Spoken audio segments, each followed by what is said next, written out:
Hi friends, இன்றைக்கி காலையிலே ஒரு சோகமான விஷயந்தான். நம்ம பப்புக்குட்டி இறந்து போயிடுச்சு. இங்கே பாருங்கள், நம்ம 4 குட்டியை தூக்கிட்டு வந்து வச்சுருந்தோம். அதில் பாருங்கள் 2 ஒயிட் குட்டியும் 2 பிளாக்கும் இருந்தது. அதில் ஒரு பிளாக் குட்டி வந்து நேற்றுலேருந்து ரொம்ப ஒரு மாதிரி காய்ச்சல் மாதிரி இருந்தது. நம்ம ஹாஸ்பிட்டல் தூக்கிட்டு போய் ஊசியெல்லாம் போட்டு கொண்டு வந்து விட்டுருந்தோம். ஒரு காய்ச்சலுக்கு இப்படி இறந்து போகும்னு நாங்கள் நினைக்கல. காலையில் பார்த்தா இறந்து கிடந்தது. மனசே சரியில்லை. நல்லா விளையாண்டுட்ருக்கோம். பொதுவாக வந்து அந்த 3 குட்டியை விட இந்த குட்டி ரொம்ப சுறுசுறுப்பாக இருக்கும். ஒரு நிமிஷம் கூட ஒரு இடத்துல இருக்காது, துரு துருன்னு இருக்கும். அது இன்றைக்கி இப்படி இருக்கிறத பார்த்தா மனசுக்கே ரொம்ப கஷ்டமாக இருந்தது. மற்ற 3 குட்டியும் அவங்க ஒரே சத்தம் போட்டுக்கிட்டே இருக்குது, இந்த நாய்க்குட்டியை காணோன்னு.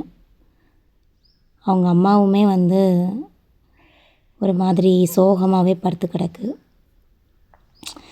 காலையிலேருந்து இந்த நாய்க்குட்டியை தூக்கி கொண்டு வந்து அதை வந்து இந்த மாதிரி அடக்கம் பண்ணணும்னு பார்த்துக்கிட்டே இருந்தோம். அந்த இதோட அம்மா வந்து விடவே மாட்டேன்னு சொல்லிடுச்சு. அதான் கொஞ்சம் டைம் பார்த்துக்கிட்டே இருந்தோம். இப்போ தான் கொஞ்சம் அது கொஞ்சம் வெளியில் போயிருக்கு. சரி, அதுங்களே இதை பண்ணி விட்டுடலாம். அது பாவம், அதோட குட்டிக்கிட்ட நம்மளை போகக்கூட விடாது. நம்ம பால் வைக்கலான்னு போகும்போது கூட அது அந்த குட்டியை அவ்வளோ சேஃபாக பார்த்துக்கிட்டே இருக்கும். இன்றைக்கி அதனால் அதுக்குமே வந்து ரொம்ப சோகமாக தான் இருந்தது. அஜய், இதை பார்த்துக்கோ கடைசியாக.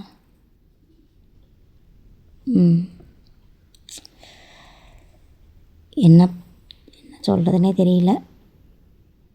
இந்த பூனைக்குட்டிகள் எல்லாமே வந்து அது கூட தான் எப்போவுமே விளையாண்டுக்கிட்டே இருக்கும். இப்போ இதை மண்ணில் போட்டால் அதுவுமே ஒரே கத்திக்கிட்டே இருந்தது.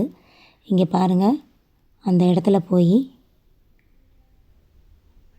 அந்த நாய்க்குட்டியை கூப்பிட்டுக்கிட்டே இருக்குது.